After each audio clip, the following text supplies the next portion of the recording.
I woke up to my husband crying in his sleep, whispering, "Please forgive me, Lucy." "I'm so sorry, Lucy." My heart stopped. After 28 years of marriage, I thought I knew everything about David, but my name isn't Lucy.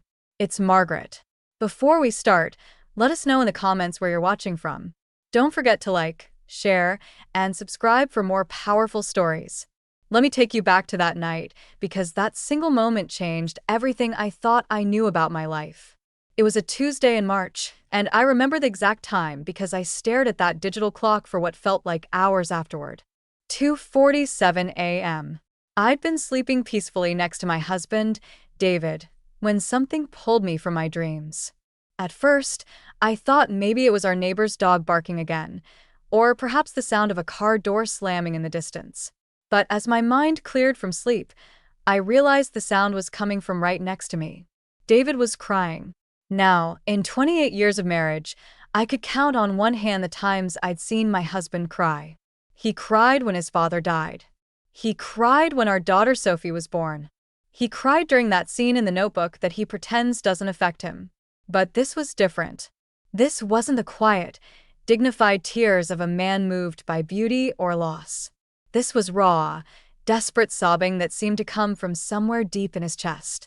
I turned toward him in our king-sized bed, the same bed we'd shared for over 2 decades. And that's when I heard the words that would haunt me for months to come.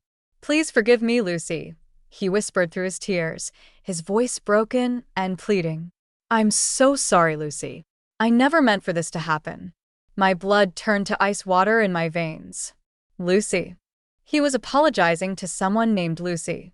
"My name is Margaret. My friends call me Maggie. My children call me Mom. David has called me sweetheart or Mags for as long as I can remember, but never Lucy." I lay there in the darkness, my heart pounding so loudly, I was sure it would wake him.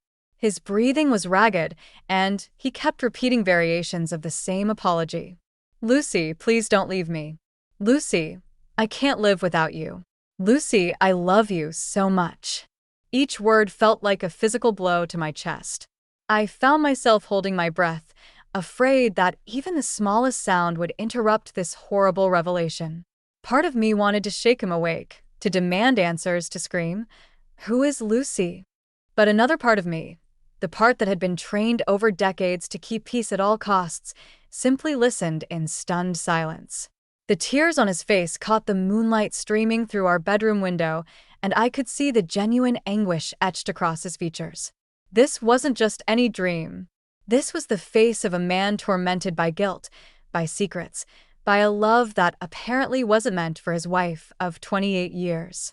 I watched my husband cry for another woman for what felt like an eternity, but was probably only 5 minutes. Then, as suddenly as it had begun, the sobbing stopped.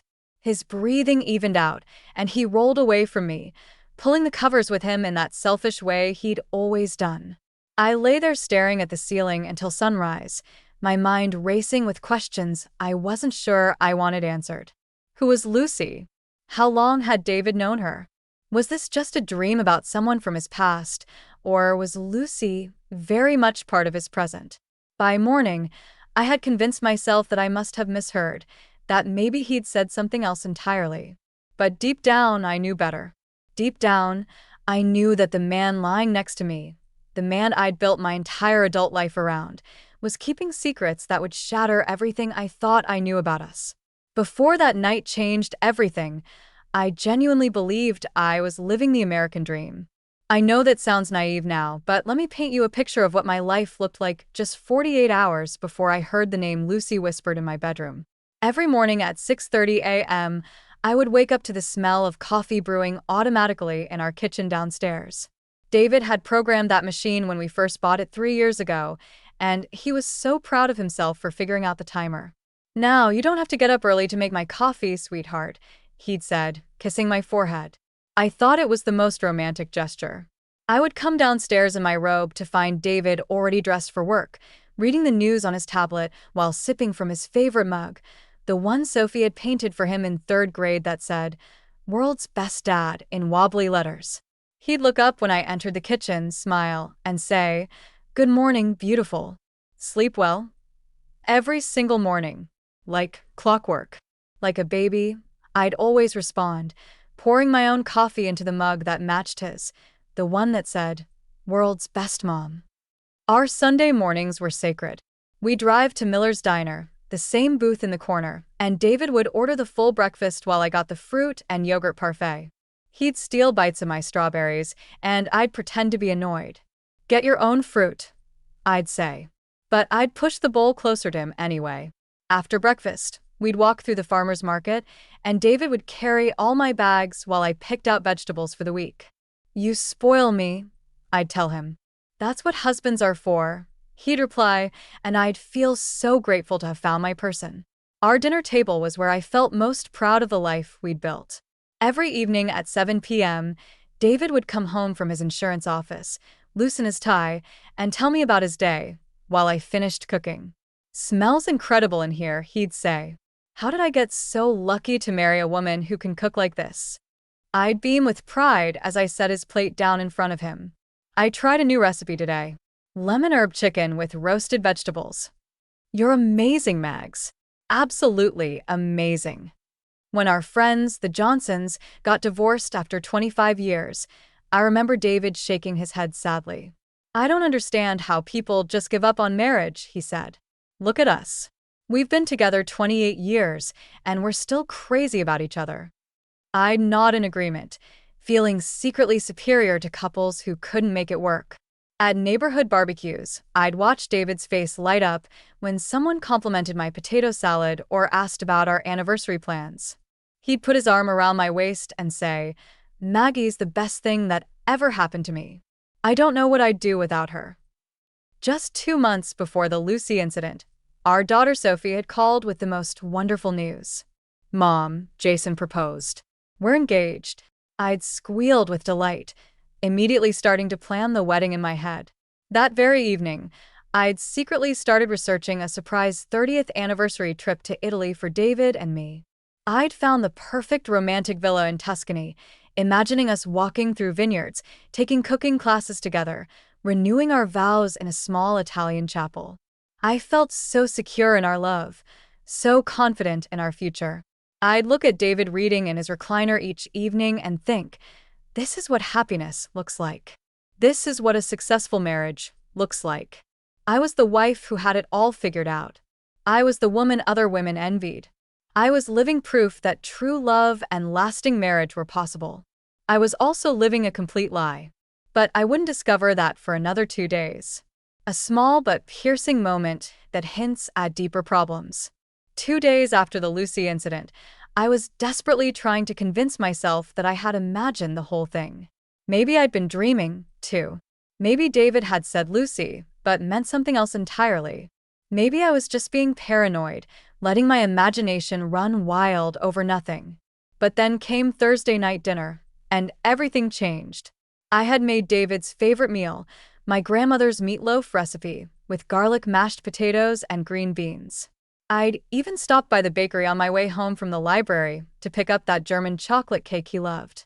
I was trying extra hard to feel normal, to recapture that sense of security I'd felt just days before. David was cutting into his meatloaf when his phone started buzzing on the table.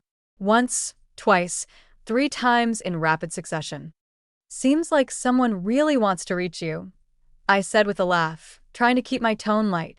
David glanced at his phone, and I swear I saw his face change, just for a split second, but it was unmistakable. A flash of something, guilt, panic, crossed his features before he quickly flipped the phone face down. "Who is it?" asked, still trying to sound casual. "Just work," he said, but his voice had an edge to it that made my stomach tighten. The phone buzzed again. "David, just answer it. It might be important." "Maggie, it's work. You wouldn't understand the complexities of what I deal with at the office." I felt like he'd slapped me. In 28 years of marriage, David had never spoken to me like that. Never dismissed me so coldly. I set down my fork, my appetite suddenly gone. "I'm sorry," I said quietly. I was just concerned, but I'd already seen what I needed to see. In that brief moment when his phone lit up, I caught a glimpse of the contact name, L. Williams. L. Williams. Lucy Williams. My heart started pounding, but I forced myself to keep eating to act normal. David seemed to relax once his phone stopped buzzing, returning to his usual demeanor. "This meatloaf is incredible, sweetheart," he said as if nothing had happened. "You really outdid yourself." "Thank you," I managed, though the words felt like ash in my mouth. The next morning, I did something I'd never done in our entire marriage. I went through David's wallet. He was in the shower, and his wallet was sitting on the dresser where he always left it. My hands were shaking as I opened it, not even sure what I was looking for.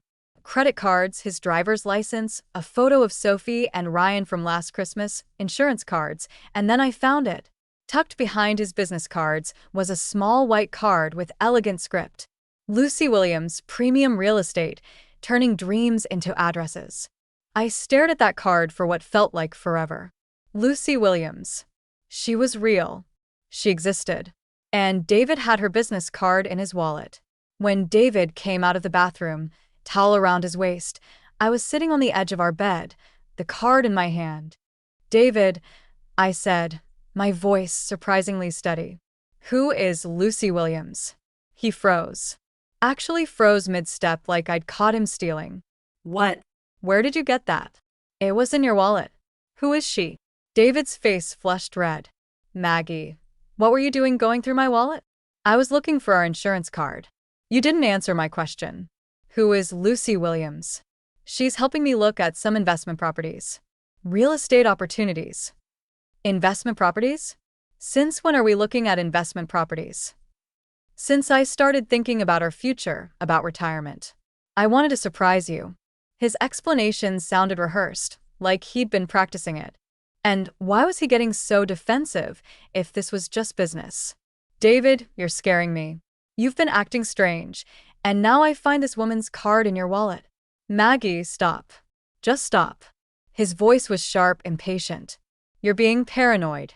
It's business. Why are you making this into something it's not?" I felt small, foolish, like I was the one doing something wrong. "I'm sorry," he whispered. "I didn't mean to upset you." But as I apologized, something inside me whispered that I had nothing to be sorry for. The weight of being emotionally erased began to show. Over the next 3 weeks, I started noticing things I'd somehow overlooked before. Or maybe David had changed, and I was just now seeing it clearly. Either way, I felt like I was slowly disappearing in my own marriage. It started with small things. David would come home from work, and I'd ask about his day like I always did. But instead of the usual stories about difficult clients or office politics, he'd give me one-word answers. "How was your day, honey?" "Fine." "Anything interesting happen?" "No." "Did you have lunch with Tom today?" "Maggie, I'm tired. Can we just eat?" I'd stand there in our kitchen, wooden spoon in hand, feeling like I'd somehow said something wrong, but I hadn't. I'd asked the same questions I'd been asking for 28 years. The worst part was how he started treating me in front of other people. Last Saturday, we went to our neighbors Bob and Carol's barbecue. These were people we'd known for 15 years. People who'd seen us through job changes, our kids' graduations, Bob's cancer scare. I felt safe with them. Carol was talking about the new community garden project, and I got excited because I'd been reading about vertical gardening techniques at the library. I jumped into the conversation, sharing some ideas I'd researched about maximizing small spaces. "Oh, that's fascinating, Maggie," Carol said. "You should definitely join the planning committee." I was about to respond when David interrupted. "Maggie doesn't really understand the logistics of these things. She just reads articles online." The group went quiet. I felt my face burn with embarrassment. Bob cleared his throat awkwardly, and Carol shot David a look that could have cut glass. "Actually," Carol said firmly, "Maggie has great ideas. We'd love to have her on the committee." But the damage was done. I spent the rest of the evening feeling like a child who'd been corrected in front of adults. When we got home, I confronted David. "Why did you say that about me not understanding logistics?" He was already loosening his tie, not even looking at me. "I was just being realistic, Maggie. You get excited about things, but you don't think them through." I spent 3 hours researching those techniques. I know what I'm talking about. "Do you?" Because last year you wanted to plant a herb garden and gave up after 2 weeks. That hurt because it was true. I had given up on the herb garden, but only because David had made comments about how I was wasting time playing in the dirt when I could be doing something productive. The pattern continued. When we went to dinner with his colleague Jim and his wife Sarah, I mentioned that I was thinking about taking a photography class at the community college. Photography. David laughed. At your age, Maggie, you should focus on what you're good at. What am I good at? I asked, genuinely curious about his answer. You know, taking care of the house, cooking, supporting the family, the important stuff. Sarah looked uncomfortable. I think photography sounds wonderful, Maggie. It's never too late to learn something new. But David had already moved on to talking about golf with Jim. Later that night, I found myself standing in front of our bathroom mirror, really looking at myself for the first time in months. When had I started looking so small? When had my shoulders begun to curve inward like I was trying to take up less space? When had I stopped speaking up in conversations? I called my friend Nina the next day during my lunch break at the library. Nina, can I ask you something? Do you think I'm boring? There was a long pause. Maggie, what kind of question is that? Of course you're not boring. David thinks I am. He thinks I don't understand things. That I'm not smart enough to have opinions. Maggie, honey, that's not true. You're one of the most thoughtful people I know. You read constantly. You care about everything and everyone around you. What's going on? I couldn't answer her. I couldn't explain how I'd somehow become invisible in my own life. How the man who used to call me amazing now acted like I was a burden he had to tolerate. That night, I didn't ask David about his day. I just served dinner in silence and went to bed early, claiming I had a headache. For the first time in our marriage, David didn't ask if I was okay. A single scarring moment of being dismissed. The moment that broke something fundamental inside me happened at Rosario's, an upscale Italian restaurant downtown. It was May 15th. Our son Ryan's college graduation celebration dinner. Ryan had just earned his degree in engineering with honors, and we'd reserved a table for 8. David and me, Ryan, Sophie and her fiancé, Jason, David's brother, Mark, and his wife, Linda, and Ryan's girlfriend, Emma. I was so proud that night. My baby boy had worked so hard, and seeing him in his cap and gown earlier that day had brought tears to my eyes. I'd spent the morning putting together a photo album of Ryan's childhood, filled with pictures from his first day of kindergarten to his high school football games to move-in day at college. We were halfway through dinner when I started telling the story about 5-year-old Ryan trying to build a rocket ship out of cardboard boxes in our garage. I was animated, using my hands to describe how he'd insisted on painting it silver and red, how he'd worn his little astronaut helmet for 3 days straight, sleeping in it even though it left marks on his cheeks. He was so determined, I said, smiling at Ryan across the table. He told me he was going to be the first engineer to build a rocket that could take families to the moon together. He wanted to make sure no one would have to be apart. Ryan was grinning, clearly enjoying the story.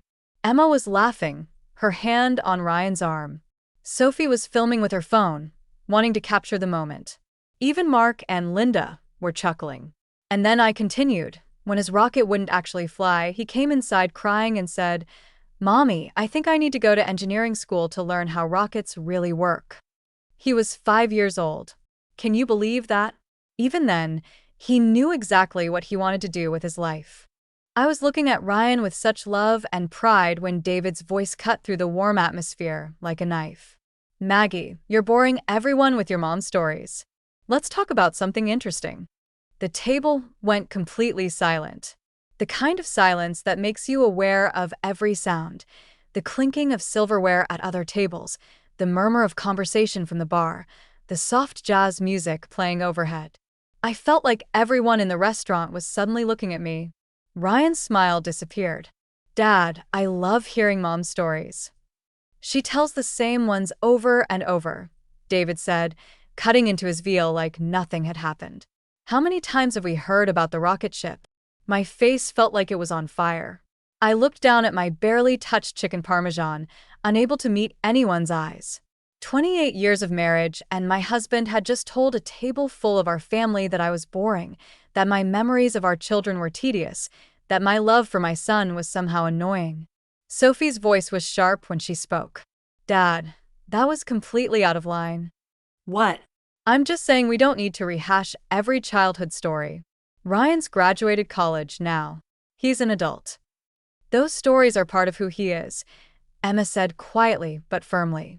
My parents still tell stories about me from when I was little. It shows how much they love me. Mark cleared his throat uncomfortably. Maybe we should order dessert. But I was already standing up, my napkin falling to the floor. Excuse me, I whispered. I need to use the restroom. I walked through that restaurant on shaking legs, past tables full of families celebrating, past couples holding hands over candlelit dinners, past everything I thought I had and apparently didn't. In the bathroom, I stared at my reflection in the mirror and barely recognized the woman looking back at me. My eyes were red-rimmed, my face flushed with shame. When had I become the wife who gets shushed at dinner parties? When had my love for my children become something embarrassing? I stayed in that bathroom for 10 minutes trying to compose myself. When I returned to the table, David was talking animatedly about his golf game with Mark. He didn't look up when I sat down. He didn't apologize. He didn't even seem to notice that I remained silent for the rest of the evening. But Ryan noticed.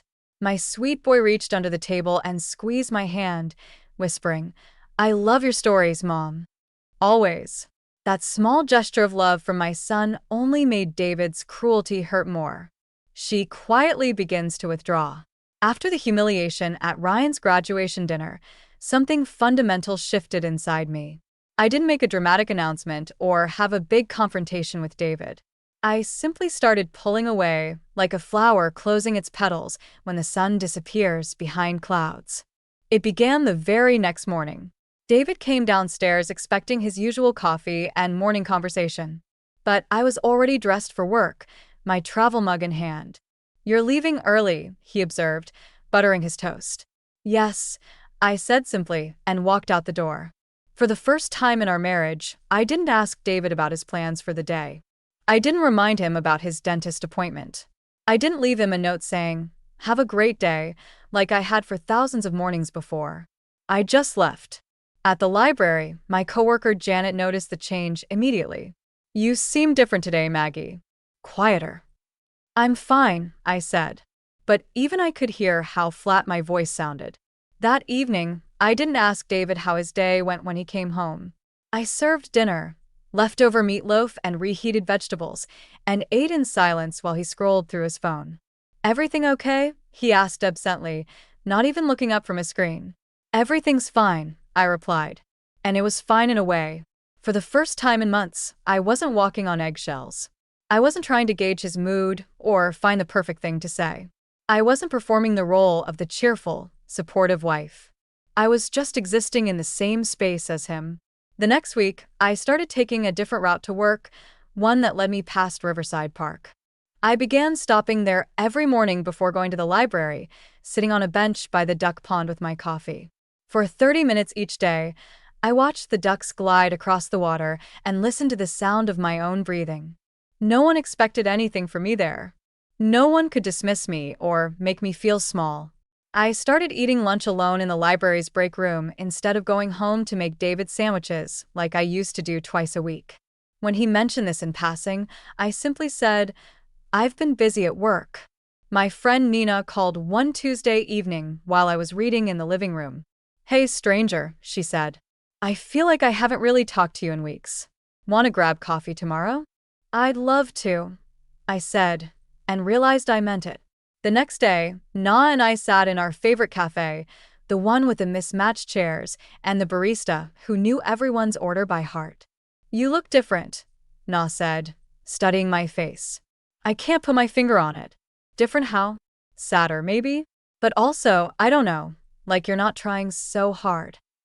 She was right. I had stopped trying. I'd stopped trying to make David laugh. Stopped trying to anticipate his needs. Stopped trying to be the perfect wife who never had a bad day or an interesting opinion or a story worth telling. "I think I'm tired," I told Na. "Of what?" "Of everything."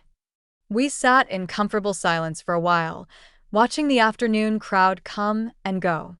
Business people grabbing quick coffees, Mothers with strollers, college students with laptops and textbooks, people living their lives without having to apologize for existing. When I got home that evening, David was watching television in his recliner. "How was your day?" he asked, the same question he'd been asking for 28 years. But instead of launching into my usual detailed account of library patrons and book recommendations and small neighborhood dramas, I just said it was fine. He waited for more, but when I didn't elaborate, he turned back to his show. I went upstairs, ran a bath, and for the first time in months, locked the bathroom door. I soaked in the hot water until my fingers pruned, thinking about nothing and everything, about ducks on a pond, about coffee that belonged only to me, about the sound of my own voice when no one was there to interrupt it. When I finally came downstairs in my robe, David was already asleep in his chair. I turned off the television, turned off the lights, and went to bed without waking him.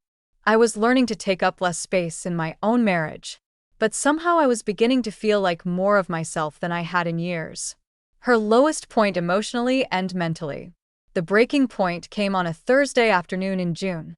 I remember it was Thursday because the library was having its weekly children's story time, and I could hear the sound of 6-year-olds laughing at where the wild things are echoing through the building. Their joy felt like it was coming from another planet. I had finished my shift at 3 p.m. and was sitting in my Honda Civic in the library parking lot, key in the ignition but unable to turn it. I couldn't face going home. Not to that house where I felt like a stranger, where my own husband treated me like an inconvenient roommate he'd inherited and couldn't get rid of. This wasn't the first time I'd sat in this parking lot postponing my return home. It had been happening for 3 weeks now. Sometimes I'd sit there for 15 minutes, sometimes an hour. Once I sat until the sun went down and the automatic lights came on, casting everything in that harsh fluorescent glow that makes you feel like you're trapped under a microscope. I pulled down the sun visor and looked at myself in the small mirror there.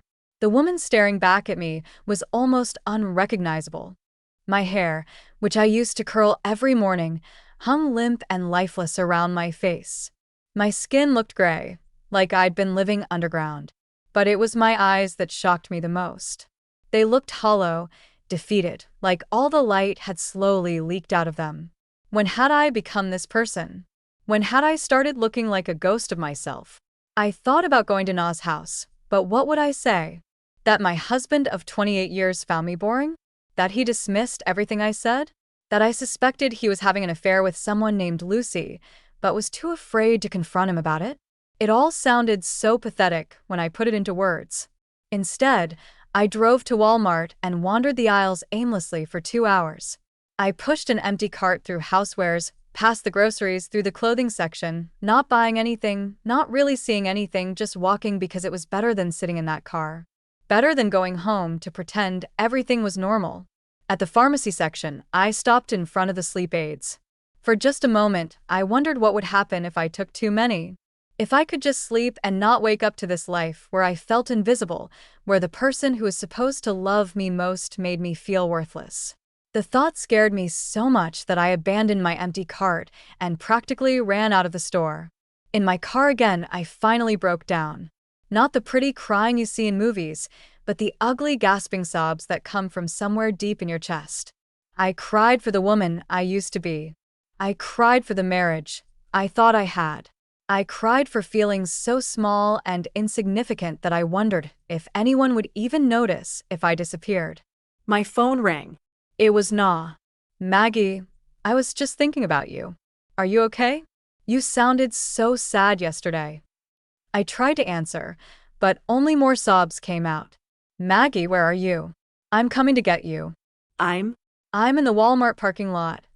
I managed to choke out. "Stay there. Don't move. I'll be there in 10 minutes. When Na found me, I was still crying. She didn't ask questions. She just got into my passenger seat and held me while I fell apart completely. "I don't know who I am anymore," I whispered against her shoulder.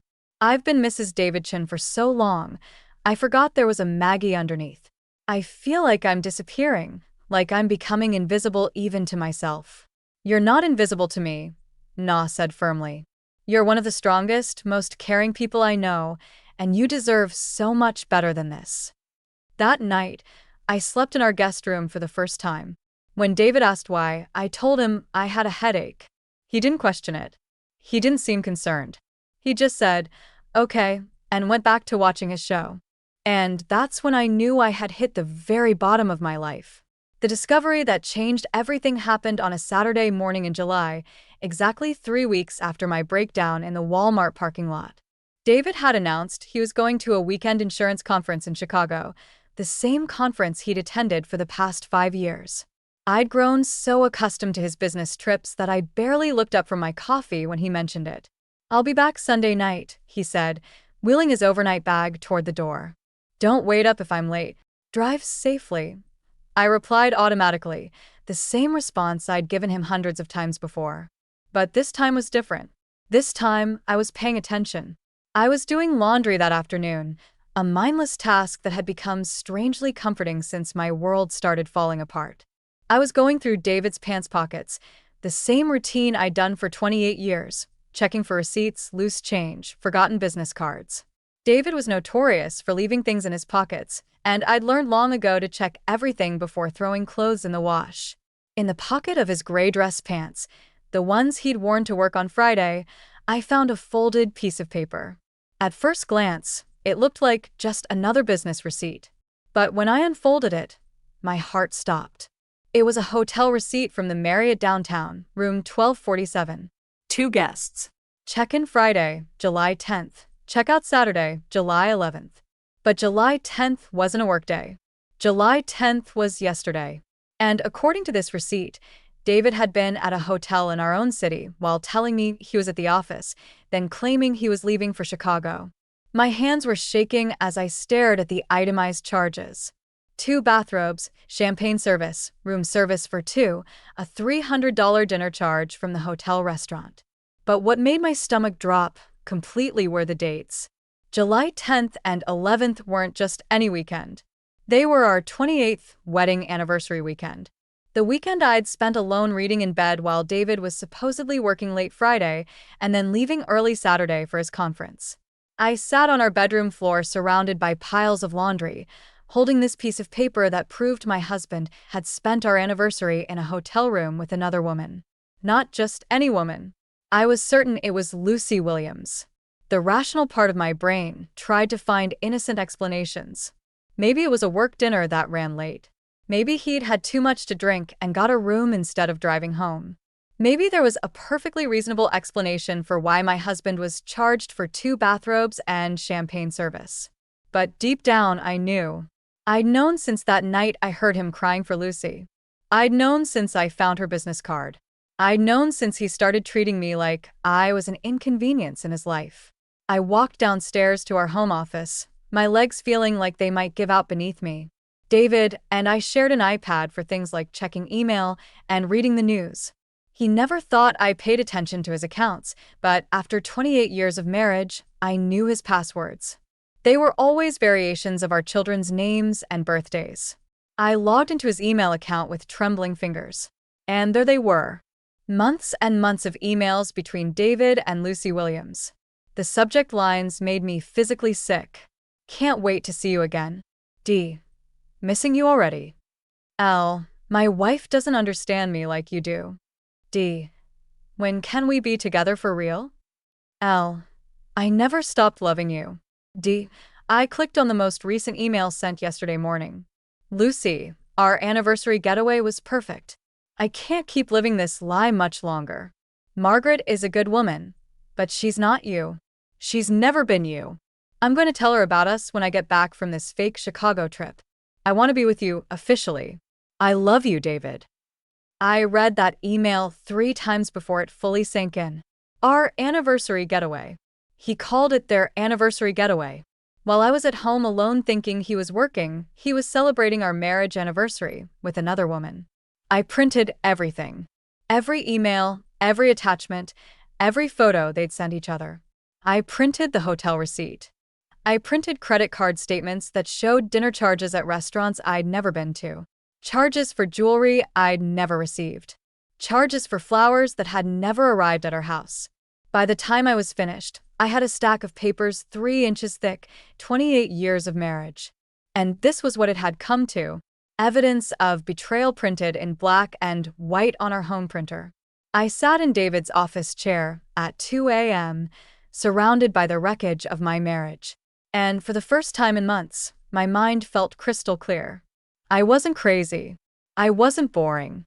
I wasn't imagining things. I was just married to a liar. The first step of change is seeing things differently. I sat in our kitchen at 5:15 a.m. on Sunday morning, watching the sunrise paint our walls gold through the window. The stack of printed emails sat on the table in front of me like evidence at a crime scene. I hadn't slept at all, but for the first time in months, I felt completely awake.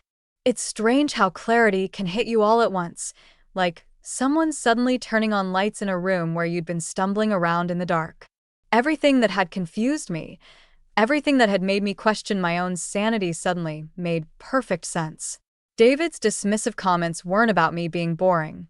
They were about making me feel small, so I wouldn't ask questions. His emotional distance wasn't because of work stress. It was because he was emotionally invested somewhere else. His irritation when I wanted to talk wasn't because he was tired. It was because every moment with me was time stolen from thinking about her. I picked up one of the printed emails and read it again. In it, David had written to Lucy, "Margaret is so needy lately. Always wanting to talk, always asking questions. She doesn't understand that some people need space to think." Needy. He called me needy for wanting to connect with my own husband. But as I sat there in the early morning light, I realized something that changed everything. His words said more about him than they did about me. A woman asking her husband about his day isn't needy. She's loving.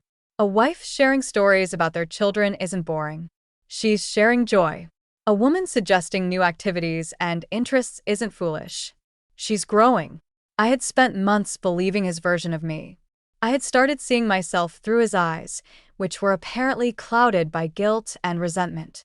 But now, surrounded by evidence of his deception, I could see myself clearly again. I was not the problem in our marriage. I was just married to someone who needed me to believe I was the problem. At 6 a.m., I called Na. She answered on the second ring, her voice thick with sleep. "Maggie, are you okay?" "It's so early." "Nah, I need to come over. I need to show you something." "Of course." Come now. I'll put coffee on.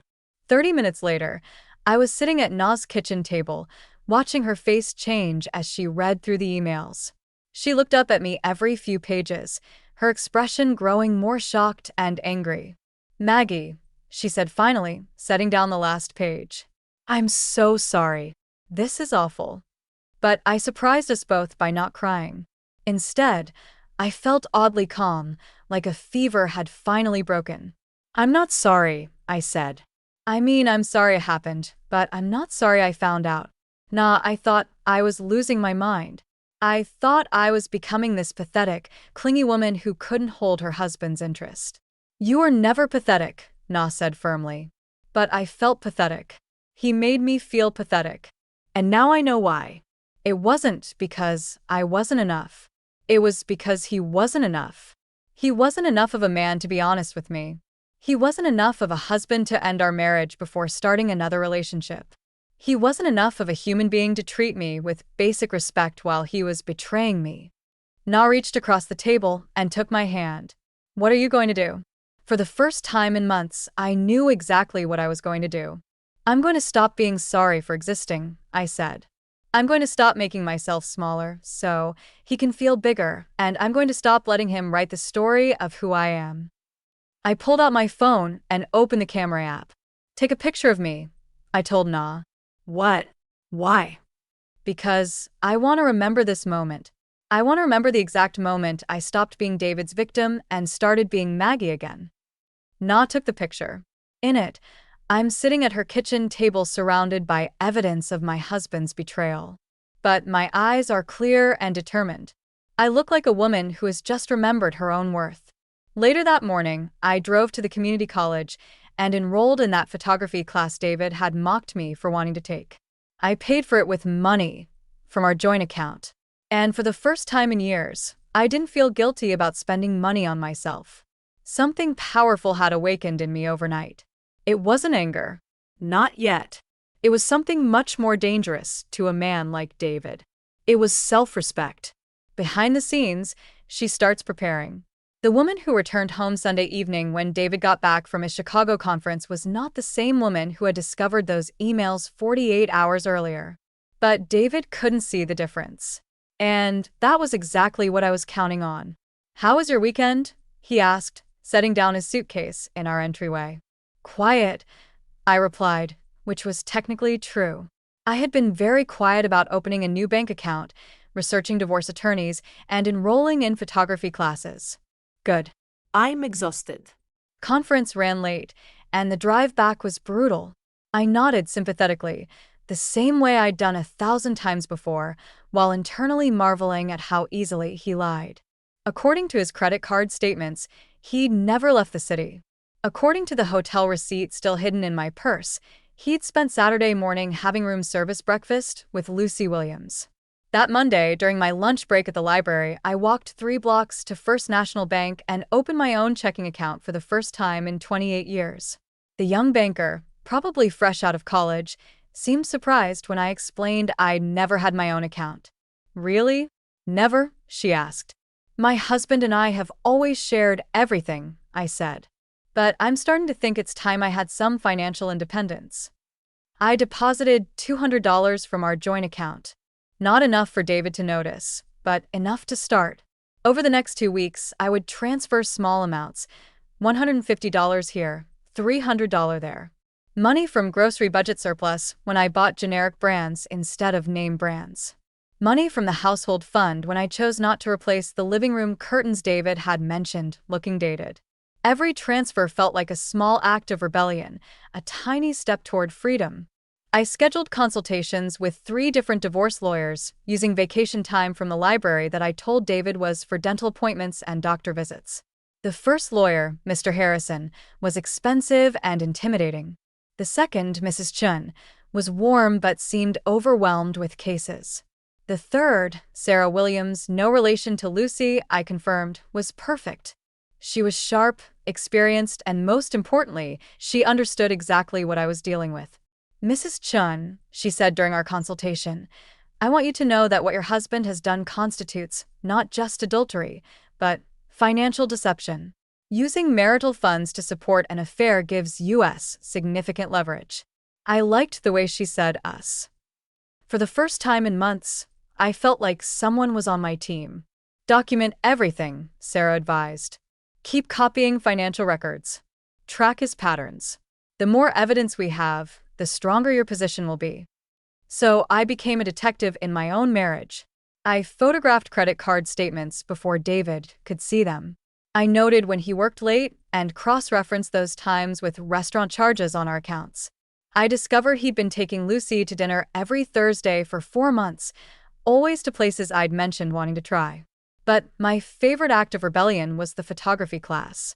Every Tuesday and Thursday evening, while David thought I was at book club, I was learning to see the world through a different lens. Literally, our instructor Maria was a woman in her 60s who had started photography after her divorce. Photography taught me to look for beauty in unexpected places. She told our class, "Sometimes you have to change your perspective to see what was always there." I was getting good at changing my perspective. I started taking pictures of myself, something I'd never done before. Not selfies, but real portraits. Pictures of me reading in the morning light. Pictures of me laughing with Nina over coffee. Pictures of me working in the library, helping patrons find exactly the book they needed. Looking at these photos, I saw a woman I'd forgotten existed. A woman with intelligence in her eyes and kindness in her smile. A woman who deserved better than being called boring and needy by a man who didn't know how to value what he had. I kept these photos in a folder on my laptop titled Garden Planning. David would never think to look there. Each small act of preparation felt like putting on armor. Opening the bank account, meeting with lawyers, learning new skills, documenting evidence, building a life David knew nothing about. The best part was how invisible it all was to him. He had no idea that the quiet, defeated wife he'd been dismissing was methodically building her escape route. He thought he had all the secrets in our marriage. He was about to learn how wrong he was. Those who betray start to lose footing. 3 weeks into my silent preparation phase, David started noticing changes, though he couldn't quite put his finger on what was different. It began with small things that clearly unsettled him, even though he tried to pretend otherwise. On a Tuesday evening, his phone buzzed during dinner. The same sound that used to make me tense up, wondering if it was Lucy. This time, I didn't even glance at it. I continued eating my pasta and reading an article on my tablet about aperture settings in photography. "Aren't you going to ask who that is?" David said, his fork halfway to his mouth. I looked up from my tablet, genuinely surprised by the question. Why would I ask that? He stared at me for a moment, clearly thrown off balance. "You usually want to know who's calling or texting." Dohi. I said mildly, turning back to my article. I hadn't noticed. The truth was, I didn't care anymore. Whether it was Lucy or work or anyone else, David's phone conversations had nothing to do with me. I had my own life to focus on now. A few days later, David commented on my appearance as I was leaving for what he thought was book club but was actually my photography class. "You look nice tonight," he said, and I could hear the confusion in his voice. "Did you get your hair done?" I had gotten my hair done, but not for him. I'd finally splurged on a cut and color at the salon Nina recommended. The one where the stylist actually listened to what I wanted instead of telling me what would be appropriate for my age. "Thank you," I said simply, grabbing my camera bag. "Where are you going with that?" he asked, nodding at the bag. "Photography class," I replied. "Photography class? I thought you were going to book club." "Book club is Mondays. Photography is Tuesdays and Thursdays." David's face showed genuine bewilderment. "Since when do you take photography classes?" "Since I decided I wanted to learn photography," I said as if it were the most obvious thing in the world. He opened his mouth like he was going to say something, probably something dismissive about my age or my likelihood of sticking with it. But something in my expression must have stopped him. Instead, he just nodded and said, "Have fun." It was the first time in months he hadn't criticized something I wanted to do. The real shift happened the following week when David came home from work in an unusually chatty mood. Normally, I would have been grateful for his attention, eager to engage and reconnect. Instead, I was sitting at the kitchen counter editing photos on my laptop, completely absorbed in adjusting the lighting on a portrait I'd taken of an elderly library patron. "Maggie, you're not going to believe what happened at work today," David said, launching into a story about some office drama involving his colleague Jim and a client complaint. I made appropriate sounds while continuing to work on my photo. David's voice grew louder as he realized I wasn't giving him my full attention. "Are you listening to me?" he asked. I looked up with genuine surprise. "I'm sorry, what?" "I was concentrating on this photo. It's tricky to get the shadows right. I was telling you about Jim and the Henderson account." "Oh," I said, turning back to my laptop. That sounds frustrating for him. David stood there for a moment, clearly expecting more engagement, more questions, more of the eager attention I used to give his work stories. When it didn't come, he seemed genuinely confused. "Is everything okay?" he asked. "You seem different." I saved my photo and closed the laptop, giving him my full attention for the first time in the conversation. "Different how?" "I don't know." Distracted, like you're not really here. "I'm here," I said calmly. "I'm just focused on other things lately." "What things?" "My photography, my work at the library, my own interests." The phrase, "my own interests," seemed to hit him like a physical blow. For 28 years, my interests had been his interests, our children's interests, the family's interests. The idea that I might have interests that were purely my own was apparently a foreign concept. "We should spend more time together," he said, and for the first time in months, he sounded uncertain. "Maybe we could go to dinner this weekend, just the two of us." I smiled. Not the eager, grateful smile I would have given him months ago, but a polite, non-committal smile. "That sounds nice," I said. "Let me check my schedule." "Let me check my schedule." As if I had a schedule that didn't revolve entirely around him. And the beautiful thing was I did have a schedule now. Photography classes, coffee dates with Nina, library committee meetings I'd actually started attending, and weekend photo walks around the city. For the first time in our marriage, David was asking for my time instead of assuming he already had it. The power dynamic in our house was shifting, and we both knew it. A composed, powerful moment of truth. I chose a Tuesday evening for the confrontation, 3 weeks after David had started noticing my changes. I picked Tuesday because it was the night I usually had photography class, so he wouldn't be expecting me to be home. Instead, I'd canceled class and spent the afternoon preparing for what would either be the end of my marriage or the beginning of an honest one. David came home at his usual time, 6:30 p.m., loosening his tie as he walked through the door. But instead of finding me in the kitchen cooking dinner, he found me sitting at our dining room table with a cup of chamomile tea and a manila folder placed precisely in front of the chair across from me. "Hey," he said, looking confused. "Why are you sitting in the dining room, and what smells so good?"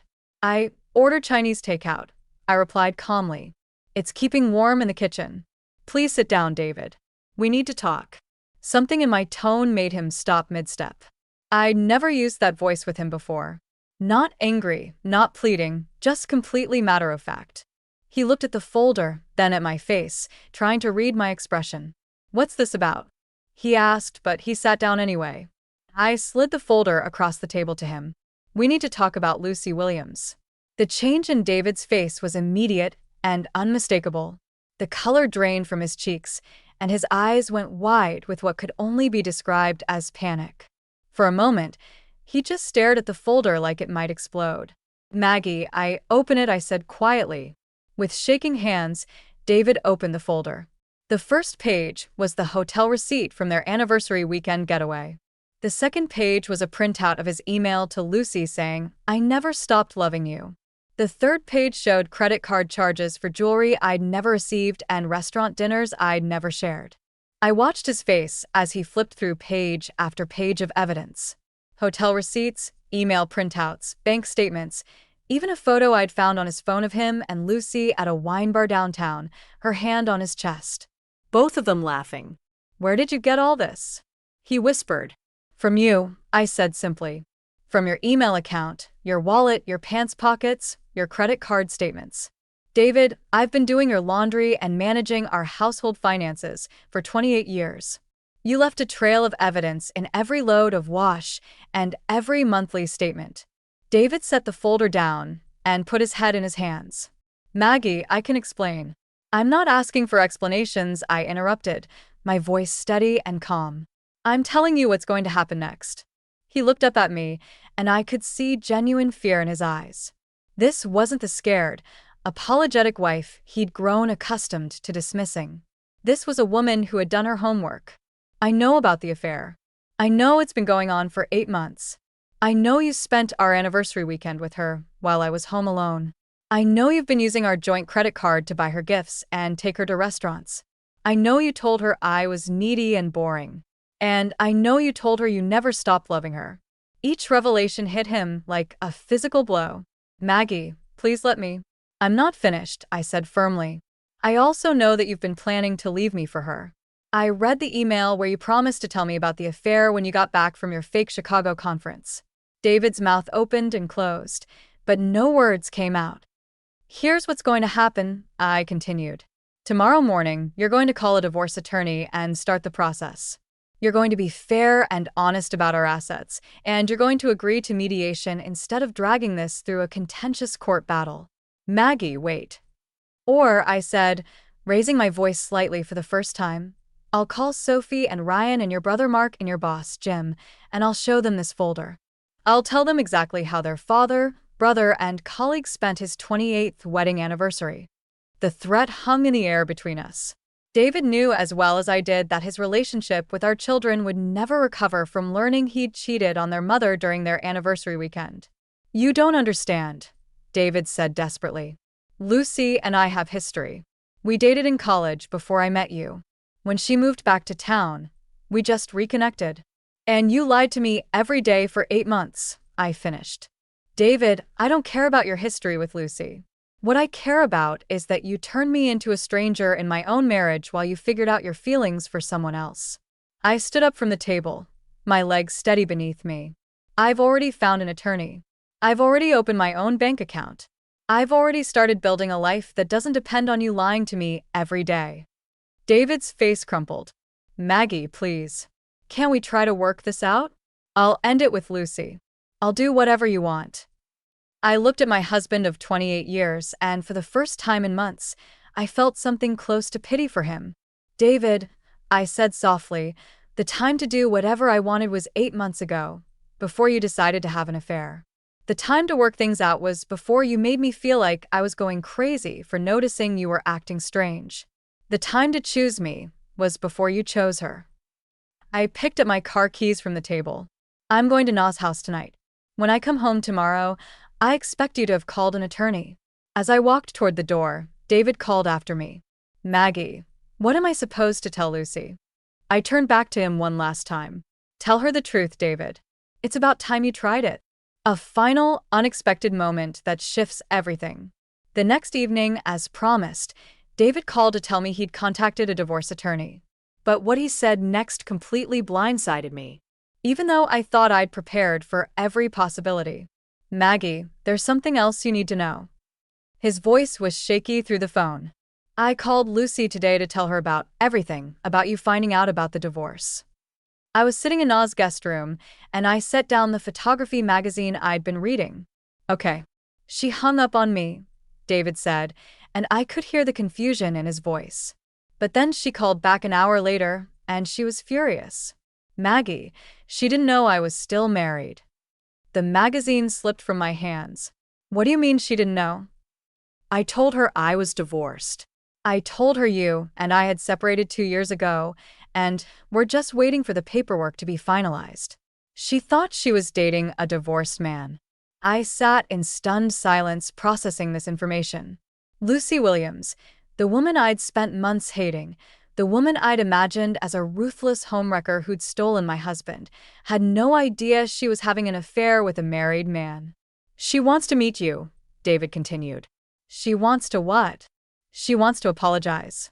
She said she would never have gotten involved with me if she'd known the truth. She's coming to the house tomorrow at 7 o'clock. I almost laughed at the absurdity of it all. David, you can't be serious. She said she has a right to face the woman whose marriage she unknowingly helped destroy. And Maggie, she said some things about me that, well, that you should probably hear. The next evening, I drove back to my own house for what would likely be one of the last times as Mrs. David Chen. David had texted me that he would be there, but would let Lucy and me talk privately. I wasn't sure what to expect. Anger, tears, accusations. What I found was a woman who looked as devastated as I had felt. Lucy Williams was younger than me, probably in her late 40s, with auburn hair and tired eyes. She was sitting in our living room when I arrived, and she stood up immediately when I walked in. Mrs. Chun, she said, her voice barely above a whisper. I am so incredibly sorry. We sat across from each other in the living room where David and I had spent countless evenings watching TV, and Lucy told me her story. She'd reconnected with David at a college reunion the previous year. He'd told her he was divorced, that it had been amicable, that he and his ex-wife had simply grown apart. He showed me pictures of your children, Lucy said, tears streaming down her face. He talked about them with such love, but he never mentioned you except to say the divorce was difficult but necessary. What about the hotel receipts? The anniversary weekend? I asked. Lucy's face crumpled. He told me it was the anniversary of our first date in college. He said he wanted to recreate our first romantic weekend together. I thought it was sweet. The pieces of David's deception were falling into place, and they painted a picture of a man even more manipulative than I'd imagined. He hadn't just betrayed me, he'd betrayed Lucy, too. There's more, Lucy said, pulling out her phone. When I confronted David about lying to me, he said some things about you that you should hear. She played a voicemail David had left her after their confrontation. Lucy, you have to understand, Margaret is unstable. She's been suspicious and paranoid for months. She goes through my things. She checks my phone. She's become obsessed with the idea that I'm cheating. I stayed with her out of pity, but I can't anymore. You're the only good thing in my life. I listened to my husband's voice describing me as unstable and paranoid, claiming he'd stayed with me out of pity, and I felt something I hadn't expected to feel, relief. He's been telling me for months that I was being paranoid. I told Lucy, He made me feel like I was losing my mind. You weren't paranoid, Lucy said firmly. You were right. And I'm so sorry I was part of his lies, even unknowingly. We talked for 2 hours. Lucy told me about David's promises to take her on trips around the world, his plans to buy a house with her, his complaints about feeling trapped in his current life. She also told me something that made my blood run cold. He said he was waiting for the right time to tell you about us because he was worried about how you'd handle it emotionally. He said you'd become very dependent on him over the years, and he was afraid you might hurt yourself if you left too suddenly. Even in his confession to his mistress, David had painted himself as the noble husband protecting his fragile wife from the truth she couldn't handle. When Lucy left that evening, she hugged me. Two women who had both been deceived by the same man. I hope you find happiness, she said. Real happiness with someone who tells you the truth. As I watched her drive away, I realized that David's final betrayal had actually been a gift. He'd shown both Lucy and me exactly who he was, a man who would lie to anyone to get what he wanted, even the woman he claimed to love. For the first time since this whole ordeal began, I felt like I wasn't alone in it. Someone returns. She listens but no longer needs approval. 3 days after my meeting with Lucy, I was packing books into boxes in what used to be David's home office when I heard a car door slam in our driveway. I looked out the window and saw Sophie's red Honda Civic, and my heart immediately started racing. We hadn't told the children about the divorce yet, and I wasn't prepared for this conversation. Sophie burst through the front door without knocking, something she hadn't done since high school. Mom, she called out. Where are you? In the office, I replied, setting down the box of books I'd been packing. Sophie appeared in the doorway, her face flushed and her hair windblown like she'd driven straight here without stopping. Mom, what the hell is going on? Dad called me this morning crying, saying you're getting divorced and that he made terrible mistakes. He was barely coherent. I sat down in the desk chair and looked at my daughter, my beautiful, smart, strong daughter, who had inherited the best parts of both David and me. At 25, Sophie had her father's determination and thankfully none of his willingness to bend the truth.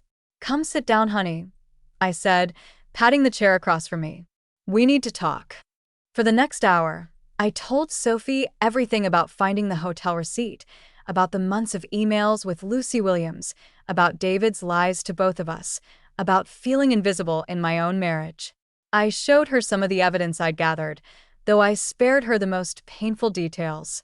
Sophie listened in stunned silence, her expression cycling through shock, anger, and heartbreak.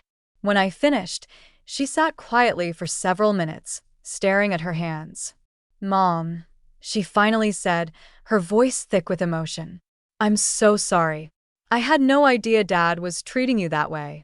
It's not your fault, sweetheart. None of this is your fault. But I should have seen it at Ryan's graduation dinner when Dad told you to stop talking about childhood stories. I should have said more. I should have called him out harder.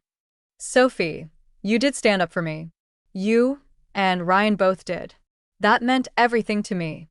Sophie looked up at me with tears in her eyes. Are you okay? I mean, really okay? Because you seem, I don't know how to describe it, you seem different. I considered her question carefully. Was I okay? 6 months ago, the answer would have been no. Even 2 months ago, when I was sitting in Walmart parking lots having breakdowns, the answer would have been no. But now I'm more than okay, I said, surprised by how true it sounded. Sophie, for the first time in years, I feel like myself again. Really? Because Dad made it sound like you were falling apart, like you couldn't handle being alone. I couldn't help but laugh. Your father has been telling people that I'm fragile and dependent because it makes him feel better about his choices. The truth is, I've been handling everything in our household for 28 years. I think I can manage just fine on my own. Sophie smiled for the first time since she'd arrived. I forgot how strong you are. I remember when I was little. You seemed like you could handle anything. Dad's job stress, Ryan's broken arm, Grandpa's cancer, organizing school fundraisers, managing all our schedules. You were like this calm center that kept everything together. I'm still that person, I said. I just forgot for a while. What can I do to help? Do you need money, a place to stay, someone to yell at Dad? Actually, I said, pulling out my laptop. I want to show you something. I opened my photography portfolio. Dozens of photos I'd taken over the past 2 months. Pictures of elderly library patrons reading in golden afternoon light. Street scenes capturing moments of unexpected beauty. Self-portraits that showed a woman rediscovering her own strength. Mom, these are incredible, Sophie said, scrolling through the images.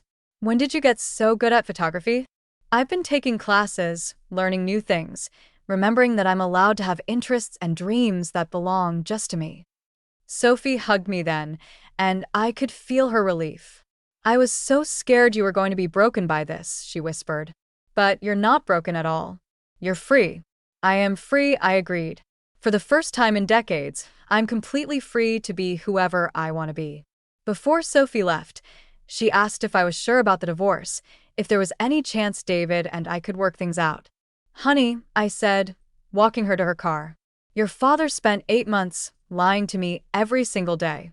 He made me feel like I was going crazy for noticing he was acting strange. He spent our anniversary with another woman. Even if I could forgive all that, I could never trust him again. And I've learned that I'd rather be alone and happy than married and miserable. Sophie nodded, understanding in her eyes. I'm proud of you, Mom. You deserve so much better than what Dad gave you. As I watched my daughter drive away, I realized something profound. I no longer needed anyone's approval to know my own worth, not even my children's. Sophie's support meant the world to me, but it wasn't necessary for my healing. I had found my own strength, and that was enough. A symbolic, quiet moment reflecting her transformation. 6 months later, I was sitting in my own apartment for the first time, watching the morning light stream through windows that belonged entirely to me. It was a small one-bedroom place on the 3rd floor of a converted Victorian house with hardwood floors that creaked in all the right places and a kitchen window that overlooked a community garden. The walls were covered with my photography, not the hesitant snapshots of a beginner, but confident, beautiful images that told stories.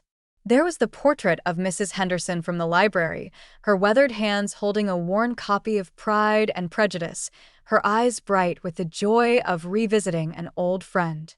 There was the street scene I'd captured during a rainstorm where a young father was teaching his daughter to jump in puddles, both of them laughing as they got soaked. And there, in the place of honor, above my small dining table, was my favorite photograph, a self-portrait I'd taken just last week. In it, I'm sitting by the window in golden afternoon light, holding a cup of coffee, looking directly at the camera with clear, confident eyes. I'm smiling, but it's not the desperate-to-please smile I wore for so many years. It's the smile of a woman who likes what she sees when she looks in the mirror. My phone buzzed with a text from Nina. Ready for Italy? I looked at the suitcase by my front door, packed for the solo trip to Tuscany I'd originally planned as an anniversary surprise for David. Tomorrow I would board a plane to Florence, not as half of a couple celebrating 30 years of marriage, but as a single woman celebrating her freedom. The divorce had been finalized 2 weeks ago. David had been surprisingly cooperative once he realized I had enough evidence to make his life very uncomfortable if he tried to fight me on the settlement. He'd moved in with Lucy Williams. Apparently, she decided to give him another chance after his promises to be honest with her. I wished them both well, though I had my doubts about how long those promises would last. Ryan had struggled more with the divorce than Sophie had. He'd called me last month, voice heavy with confusion and disappointment. Mom, I just don't understand how Dad could do this to you, to our family. Honey, I told him, your father isn't a villain.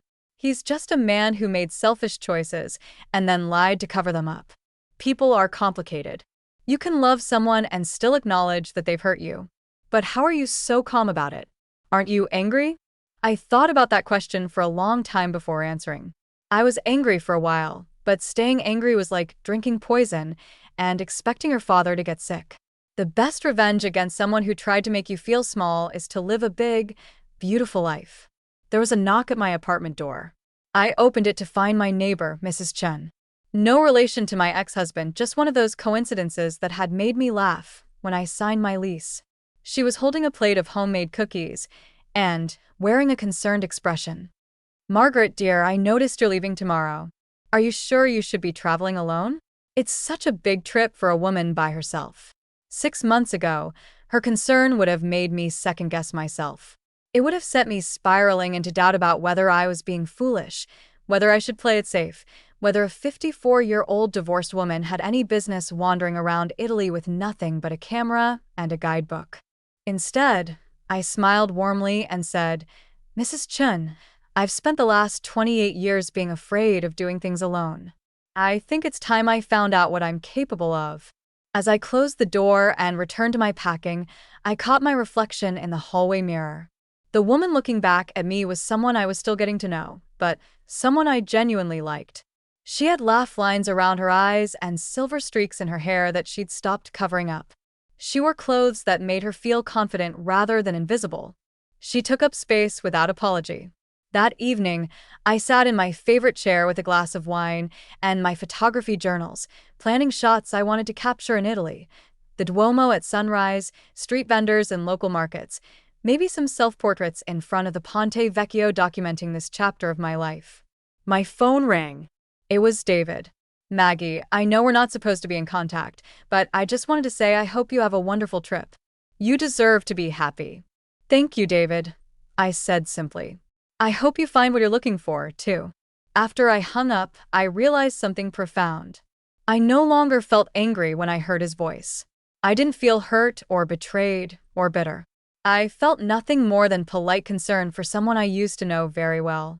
I had spent months wondering how I would feel when I stopped being Mrs. David Chun and became just Margaret again. What I discovered surprised me. I didn't become just anything. I became fully myself, Margaret Chun, photographer, traveler, friend, mother, and most importantly, a woman who finally understood her own worth. The story ended not with revenge or dramatic confrontations, but with something much more powerful: the quiet satisfaction of a woman who had learned to be happy on her own terms.